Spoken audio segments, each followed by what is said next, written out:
Hello and welcome to the full-time reaction to Celtic Rangers on A Celtic State of Mind. My name is Laura Bradburn and I'm joined yet again by Kevin McCluskey. How are you doing, Kevin?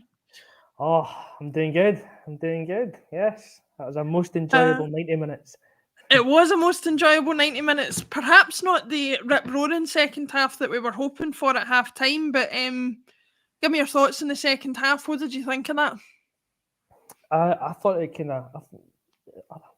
I'll say that one again. I thought it flew by, but in a different way to the first half. So the first half, Yeah. I thought we were obviously dominant in controlling the game.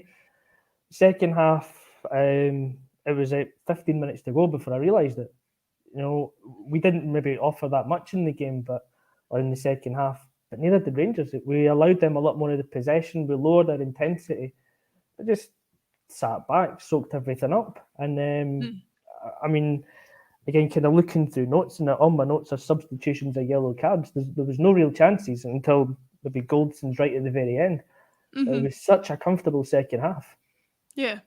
I thought it was an interesting point that you raised there. Like, I think we talked about it at half-time a little bit of, like, trying to decide whether we had control of the match or whether Rangers were poor.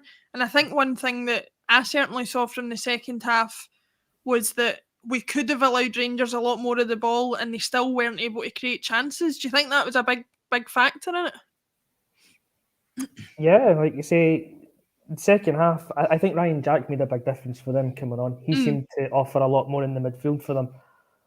But obviously having the cushion of the 3 goals, we could just allow them the ball, and they were doing nothing with it.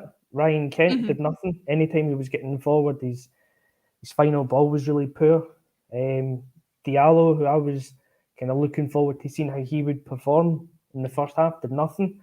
Sakala did a little bit more in the second half, but really they were poor. And yeah, we could have allowed them all of the ball in the second half, and I don't think they were going to trouble us. Yeah, I totally agree with that. Looking at some of the positives from the Celtic team, everybody's going to come out of this game understandably talking about Hatate and his 2 goals, but I think a player that a lot of people seem to be talking about and seem to be reflecting on his performance was Juranovic at right back. What did you make of the performance he put in both in the first and second half? Yeah, I thought he was excellent throughout the whole game. His link-up play in the right-hand side going forward with with O'Reilly and Abada was really good. Defensively as well, he was putting in a shift. He was coming back, kind of right place at the right time a few times. With the last-ditch tackles, a little flicks from crosses to clear it away. Overall, I thought he was really good. Probably one of his best performances for us. Kind of an all-round good performance from us. But one player I actually thought had a really good game today, for his standards at least, was Carl Starfelt. We kind of he gets a bit of abuse at times, but today I thought he was really solid. He had maybe one slack pass with about 10 minutes to go that he got lucky with. The ball kind of rebounded to him and he was able to get it wide to Juranovic. But other than that, I thought he was excellent at the back as well, and he'll probably be one of those guys that will go under the radar. His performance today, but yeah, I think he needs a little bit of praise. But you're spot on about Juranovic. He was different class as well. I think the 4 across the back really did well. Another player that I think sometimes, and I include myself in this, maybe gets a bit of a hard time, perhaps because he's not up to the quality of the rest of the 11 that we've got, but he put in a good performance tonight again, was Greg Taylor. Did you think he was solid enough on the left-hand side for us? Yeah, I'm probably one in the minority that's quite a fan of Taylor. I think he's our best option at left back, because he's not a particularly fancy player. We were used to Kieran Tierney he's the archetypal Celtic left back now. He's the standard bearer that you've got to live up to, bombing forward and being that great attacking outlet as well. That's not Taylor's game, but he's pretty steady. He's growing into this sort of inverted fullback that Ange likes as well. You see him coming into the centre of the park and becoming a kind of additional centre midfielder almost. And he did that quite a lot today. He was pulling actually Diallo inside a lot, which again is leaving space for Jota. It was on the left to get forward. So I thought he had another good game, and say for me, for me, he's an underrated player, and he takes a bit of unwarranted abuse at times. Mm-hmm. Lots of comments coming in. Neil Doran is saying Juranovic was outstanding. Ben515 is saying O'Reilly was brilliant. We'll go on to talking about him as well. Shane Donovan says Taylor was immense. All of the back four were amazing. And Silky Skills 85 says that nobody let us down today.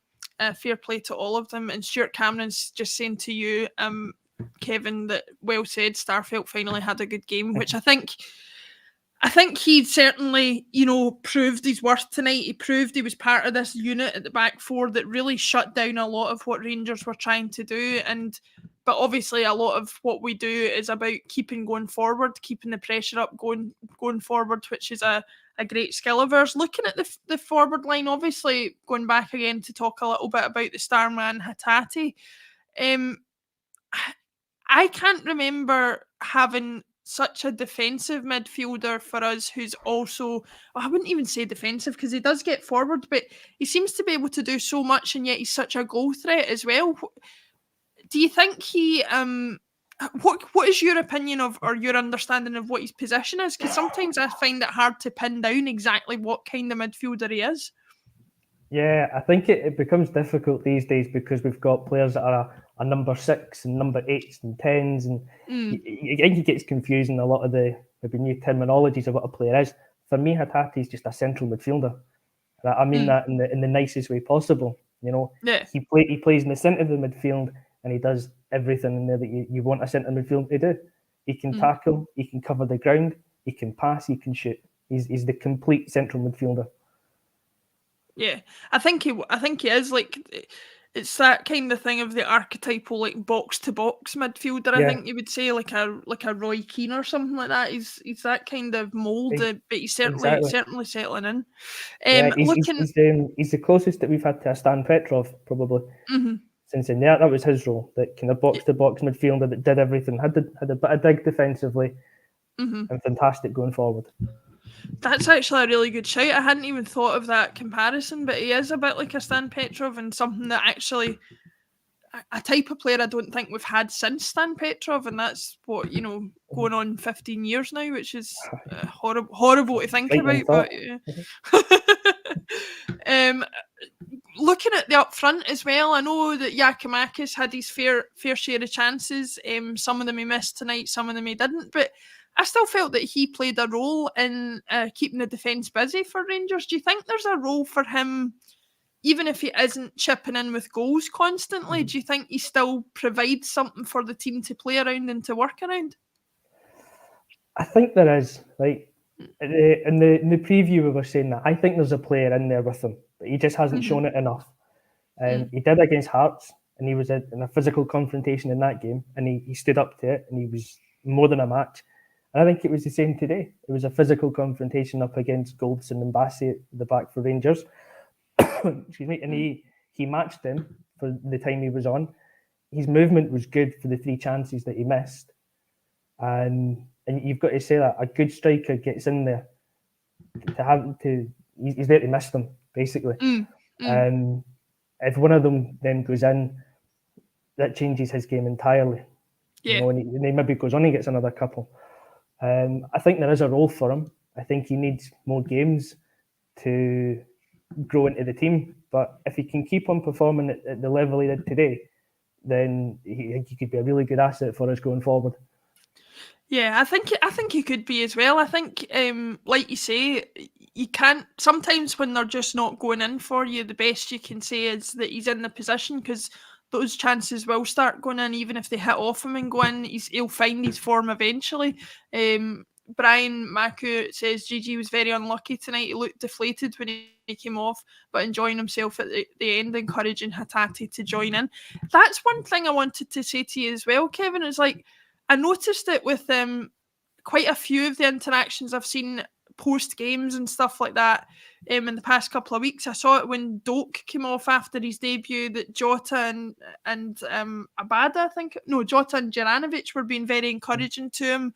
You're seeing players who aren't always getting a game still having that that team atmosphere, is that a key part of what we've got here, not just the way that we're playing? I think it is, absolutely is. And excuse me again, as we were talking before, we were looking back in the previous 18 months and we were losing games because we didn't have a team spirit to get us through them. And now you could tell there was a bit of infighting going on, different factions within the team. Now it's all changed. And the win against Dundee United at the weekend was a team win. You know, the whole team fought for each other, they drove each other on. And then you could see by the celebrations at the end that, you know, Abada didn't go off by himself to take the glory. He was happy to share it with everyone. And it's great to see. Excuse me. And that's the mark of a good team. When you've got everybody pulling together. We haven't had it for long enough, and it's great to see it back. It's an interesting thing to see. The fact that, like you say, the togetherness from the team. You know, I can remember being on this stream multiple times last season, as you were, and we were talking about all sorts of different things that weren't working at the club, from board level down through off the field coaching, team management, and the old adage is true: if it's all going right on the park, you kind of forget about all that, and it just kind of works, which seems to be happening just now. Looking at our opponents at Rangers, just for a little bit, were you surprised at the lack of challenge from them tonight? Were you expecting more from them? Or, because I have to say, I was going into this one a little bit blind. I haven't seen an awful lot of them this season. I've been concentrating mostly on Celtic, as I'm sure everybody has. But I just kind of assumed that the team that Steven Gerrard had built up last season, given that the personnel hasn't changed a lot, I was expecting to still see a strong performance from them tonight. They looked really, really dead on their feet, didn't they? They did. I'm kind of the same. I don't watch Rangers. I don't watch the games. So I'm only interested in Celtic when it comes to Scottish football. Yeah. So obviously I'll watch highlights of games every now and again when I get the chance. I'll read the reports. I know the team set up from last season, and they bossed us around the park 4 times, I think, last season. Really, we were really poor against them, and they were very good. So I was expecting a lot more from them. You just think it's the same team as last year, basically. They'll set up, they'll be solid and stodgy and hard to break down. Maybe they would have been like that if they hadn't lost a goal after 5 minutes. But we blew them away. So whatever their game plan was, after 5 minutes, it was gone. And I think, they were poor, but we made them poor. Joe Fulham on YouTube also says, well, they also conceded 3 against Ross County. Fair point, Joe. That's a fair comment to make. I wanted to get your thoughts on this one, Kevin. Dergamot says, Jota is just different class. Such a pleasure to watch. I love that Ramsey was watching from the stands to see what's coming his way. Listen, I do think Rangers have got a player in Aaron Ramsey. It remains to be seen whether he's the player that we remember from his Arsenal days or from his Euro 2016 days with Wales, but we'll wait and see what happens there. But Jota, Kevin, just an exciting player, I think. Just somebody that gets you off your seat watching him. What did you make of his performance tonight? I can see the smile on your face already. I've got a man crush on Jota. I'm not even scared to admit it. He's an unreal player, and you don't know how lucky you are if you get to go and watch him every week.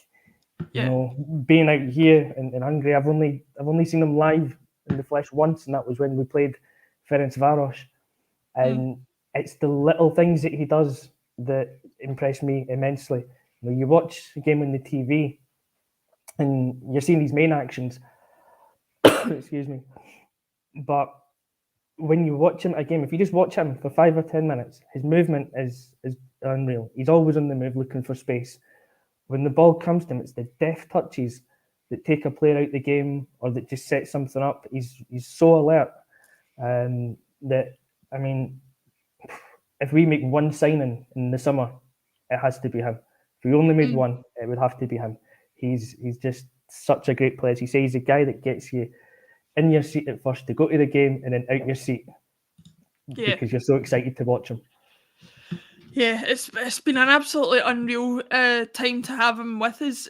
Do you think the chances? I don't know. I would love to think that he'll sign for us. I'd love to think that the atmosphere is good enough. But he's also been putting in performances that I'm sure will be catching the eye of other clubs. What do you think the chances are of him getting a permanent deal at Celtic? If we don't offer him one, then there's something wrong. And then, if we offer him a deal, it's up to him whether he takes it. I'm sure other teams have been watching him, and I'm sure he's caught the eye. But where else is he going to get 60,000 fans that adore him the way that we do? Where else is he going to get an atmosphere like he's experienced tonight?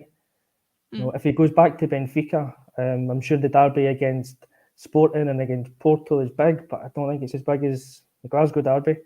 I'm sure their European nights are fun, but if he gets a Champions League night at Celtic Park, that's the best atmosphere in football.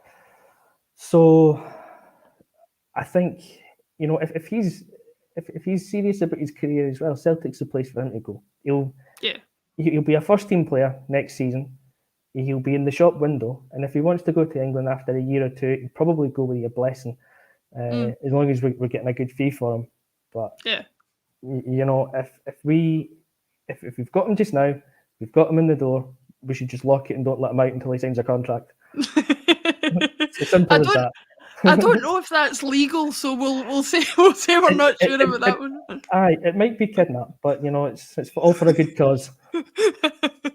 No, I have it on good understanding from some people that I know who follow Portuguese football that he was nowhere near getting in the Benfica first team, which I don't understand from their point of view, but he was nowhere near. So hopefully, from a selfish Celtic point of view, they're not watching too closely, and we can take advantage of saying to him, listen, you've got a chance to be a first team player here next season, and I hope he does. But 1969 Reaperman says, what a birthday I'll have tonight, hail hail, and he certainly will. That's happy a cracking birthday present. Yeah, happy birthday. I'm looking ahead at the fixtures that we've got coming up over the next couple of weeks. The next one's obviously against Motherwell in the league. We've obviously now got that point ahead of Rangers. We've now got I think it's a 10 goal difference against them. Looking at the way that we're playing, look at the opposition we had tonight, looking at the fixtures we've got coming up, what do you think of our chances of keeping that lead or extending it? Do you think are we in a good place right now, do you think, or is there still a bit of work to be done? Excuse me. I think we're in a good place. I'm not sure. We're not 16 games or something like that without defeating the league. It might even be more. I'm not sure, but we're on a good run, as it is. We've just outclassed the current champions, the team that was top of the table, the team that should be our biggest rivals. Played them off the park really tonight. So in theory, we're looking at playing, again, lesser opposition. Obviously, Motherwell and Aberdeen in the next couple of games, both away, they'll be up for it. They're not easy games, but we've got a momentum behind us now that you've got to think should see us through that. We've got players to come back from injury, from suspension, so you'd imagine we'll only get stronger. Yeah, absolutely. And that's without even talking about the players that we've got to come back. I mean, we were without Turnbull, we were without Kyogo, we were without Rogic. I'm excited for the future, which I never thought I'd say. Just a word and a bit of a mention about Ange Postecoglou. Obviously, we don't get a lot of time on the pod together, so I don't get to ask you about it often. But Ange Postecoglou, can you believe the turnaround he's brought about this Celtic team? Can you believe the guy we've got our hands on? Because I'm sure there's plenty of people in the chat, plenty of people on this podcast who were doubting his credentials before we knew anything about him, but there's nobody can say anything like that now, can they?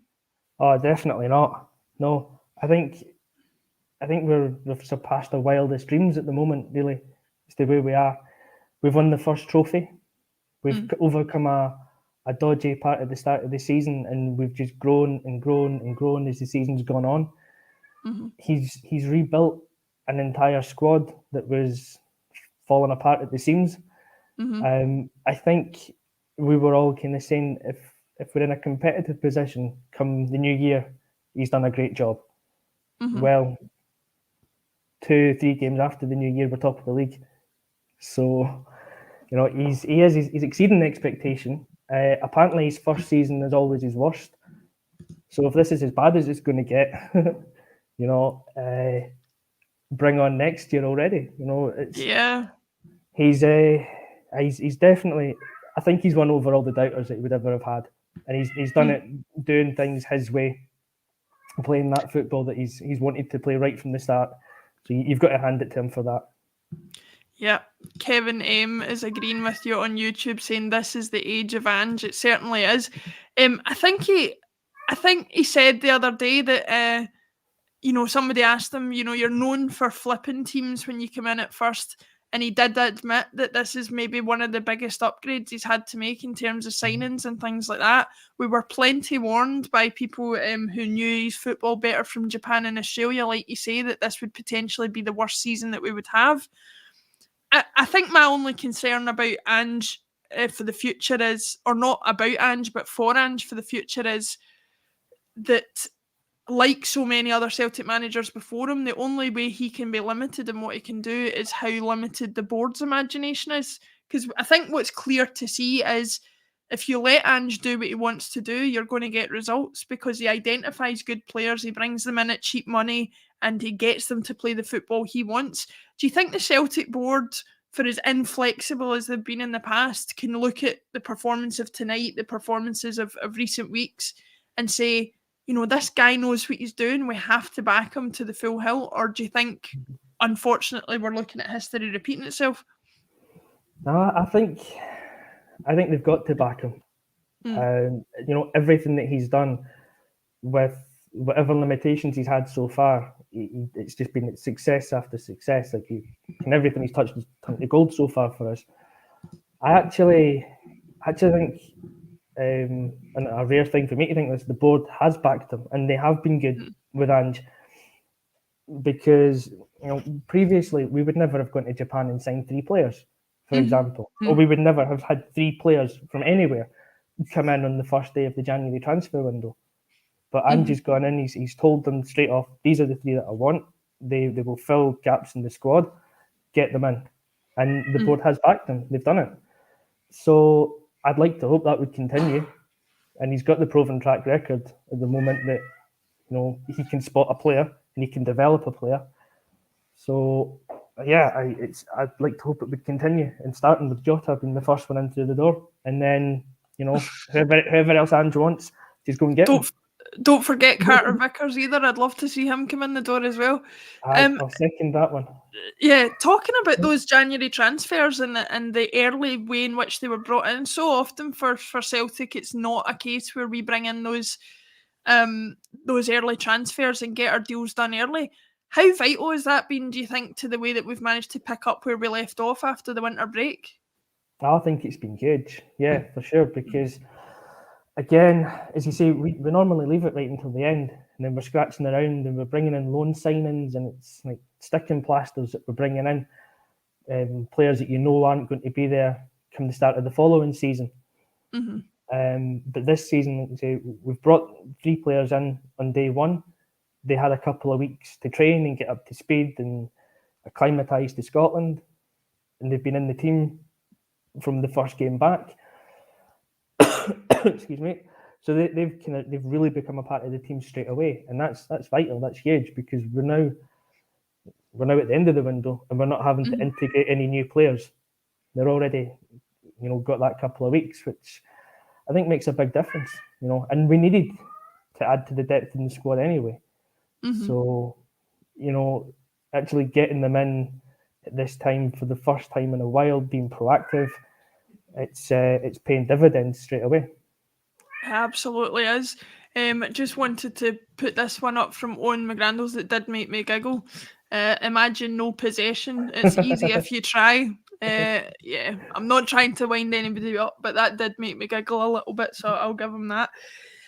Looking ahead to the game at the weekend against Motherwell, this game tonight will have taken a lot of energy out of the team. It'll have taken a lot of kind of, you know, a lot of Maeda obviously has had the travel to come back. He came on at the end of the match.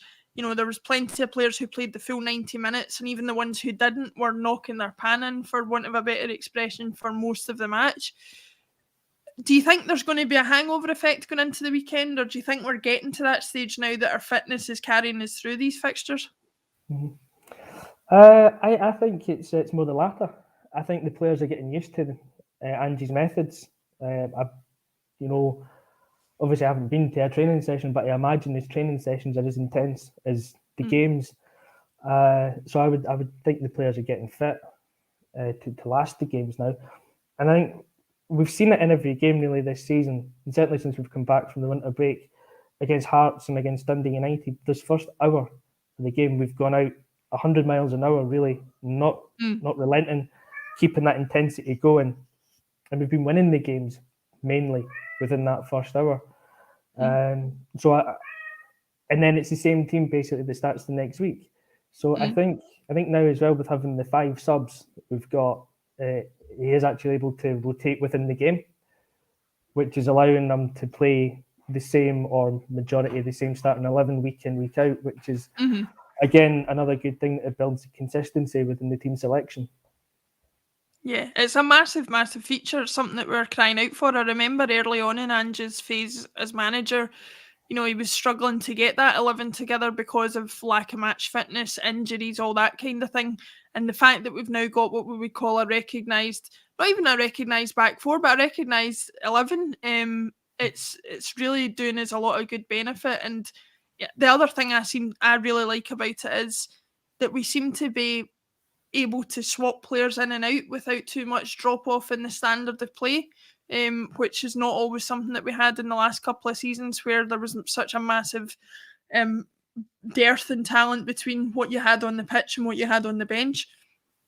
Looking forward to the rest of the season. Obviously, we're going to have some European football in the form of the Conference League. We're going to have to look at balancing the squad in that manner and hopefully getting a full squad back in terms of strength. Do you think we've got what it takes to fight on all fronts? I've seen a couple of people saying tonight, you know, potentially looking at another treble. Obviously, we've secured the League Cup. We're still in the Scottish Cup. We're top of the league now.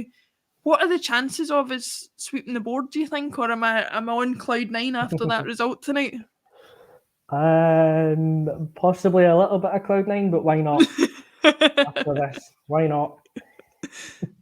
Cup competitions take care of themselves. The run-off games. So I'm not going to say don't worry about it as such. You know, obviously you want to win the Scottish Cup, but for me the league's the priority now.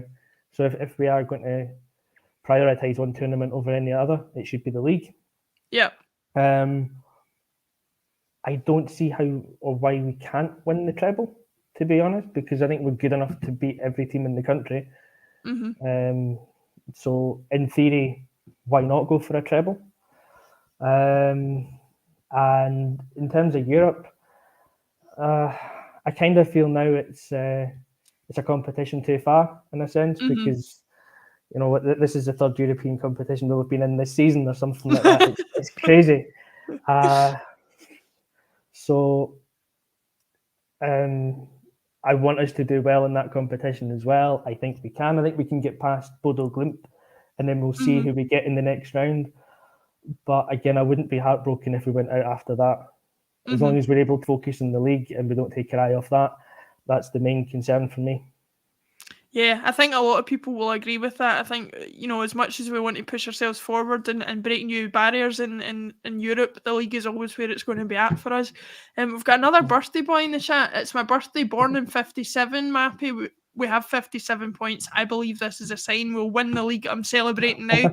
Well, I think Mappy's quite clearly just joined us up on cloud 9, so I'm sure we'll live to regret a lot of these statements that we're making tonight. But hey, if you can't have a go at dreaming after a result like that, then when can you? Exactly. We're going to never knock a dreamer. Never knock a dreamer, absolutely. thanks everybody for watching tonight. It's been really great to have you on board from Facebook, Twitter, Twitch, wherever you're watching.